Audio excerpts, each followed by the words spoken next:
ಹೆಣ್ಣಿನ ದೇಹಶಾಸ್ತ್ರ ಯಾವ ಮಟ್ಟಕ್ಕಿರುತ್ತೆ ಸ್ವಲ್ಪ ಯೋಚನೆ ಮಾಡಬೇಕು. ನಾವು ಹೆಣ್ಣು ಮಕ್ಕಳಿಗೆ ಬೇಕಾದಷ್ಟು ಶಾಸ್ತ್ರ ಮಾಡಿ ಮದುವೆಗಳನ್ನ ಮಾಡ್ತೀವಿ. ಹಳದಿ ಶಾಸ್ತ್ರ ಅಂತೆ, ಮೆಹಂದಿ ಶಾಸ್ತ್ರ ಅಂತೆ, ಏನ್ರಿ ಏನಾರು ಅರ್ಥ ಇದೆ ಅದನ್ನು ತೋರಿಸಿ ಅದನ್ನು ಮಾಡಿ. ಮಾಡೋದು ತಪ್ಪಲ್ಲ, ಮಾಡಿ. ಹಳದಿ ಶಾಸ್ತ್ರ ಮಾಡಲೇಬೇಕು. ಏನಕ್ಕೆ ಹಳದಿ ಶಾಸ್ತ್ರ ಮಾಡೋದು? ಖುಷಿಗೆ. ಹೌದು.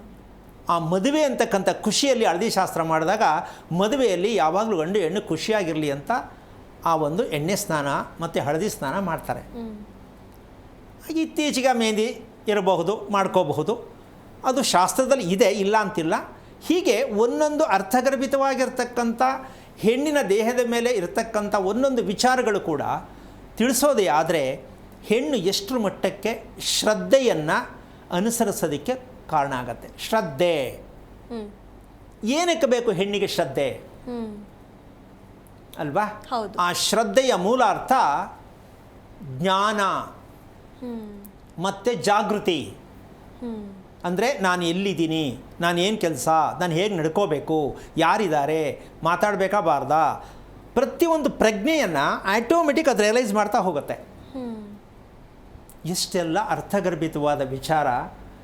ಇದನ್ನು ಪುಸ್ತಕದಲ್ಲಿ ಕೂತ್ಕೊಂಡು ನಾವು ಏನೆಲ್ಲ ಹುಡುಕೊಂಡು ಏನೇನೋ ಜೀವನ ಮಾಡೋಕ್ಕೆ ಹೋಗ್ತೀವಿ. ಸೀರಿಯಲ್ ನೋಡಿ, ಸಿನಿಮಾ ನೋಡಿ ಜೀವನ ಮಾಡೋಕ್ಕೆ ಹೋಗ್ತಾ ಇದ್ದೀವಿ. ಆದರೆ ಈ ಥರದ ವಿಚಾರಗಳು ಎಷ್ಟರ ಮಟ್ಟಿಗೆ ಸಿಕ್ಕತ್ತೆ, ಎಲ್ಲಿ ಸಿಗುತ್ತೆ ಅಂತ ಪ್ರತಿಯೊಬ್ಬರು ಅರ್ಥ ಮಾಡ್ಕೋಬೇಕಾಗತ್ತೆ.